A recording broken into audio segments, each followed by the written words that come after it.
Trychineb Cwch Fferi. Dydd Iau y 7 o Awst 1862, roedd un o gychod fferi Rhys Jones yn dychwelyd o Borthmadog i'r ynys ger Talsarnau, gyda 9 o deithwyr a 2 hanner casgen o borter. Roedd y gwynt wedi codi'n eithaf garw o gyfeiriad y de o'r llewyn, ond ni thybiau neb hynny bod unrhyw berygl. Tua chanol y daith cododd y gwynt yn gryfach gan greu tonau cryf, ac roedd y cwch yn amhosib i'w drin. Yn fuan, llanwodd y cwch a dŵr, a throdd ar ei ben i weired gan daflu pawb i ganol y môr gwyllt. Roedd cwch fferi arall yn dod heb fod ymhell ac yn hwylio mor gyflym a phosib gan obeithio gallu achub y teithwyr druan. Disgrifiodd criw y fferi honno ei bod yn gallu gweld y bobl ar wyneb y dŵr am ychydig funudau, gyda'i breichiau i fyny ac yn sgrechian o ddychrynllyd.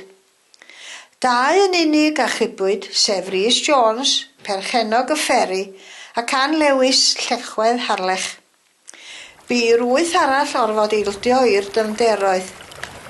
Fore Gwener desbyd o hyd i 7 corff ar y traeth.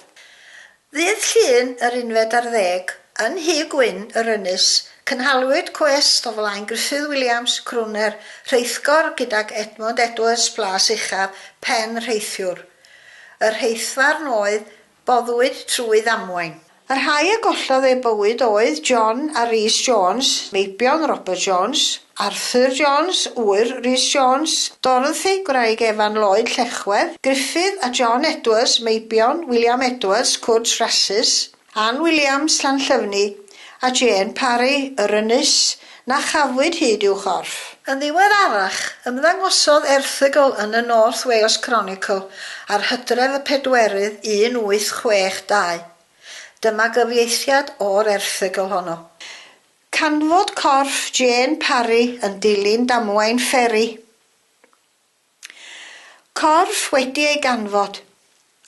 Bydd ein darllenwyr yn cofio'r trychineb enbydd ddigwyddodd rai wythnosau'n ôl i fferi Porthmadog, pan ysgubwyd 8 person i ddifancoll heb na meddwl na pharatoad. Cafwyd hyd i'r cyrff i gyd namu'n un, sef un Jane Parry hetraig oedd yn byw yn Hy Gwyn ar ochr Meirionydd o'r afon. Roedd achos y ferch hon yn drist a ffrydd glwyddus i'r eithaf. Hi oedd prif gymorth ei mam oedd yn weddw, ac roedd e'n uchel iawn ei pharch gan bawb ac edrychyd arni fel merch ifanc ddoeth a da. Roedd hi ar fin bod yn briod a chapten llong, a phwrpas ei thaith i Borthmadog oedd i brynu gwisg briodas ac ati, gan ddreuddwydio am y priodfab a ddisgwyliau amdani.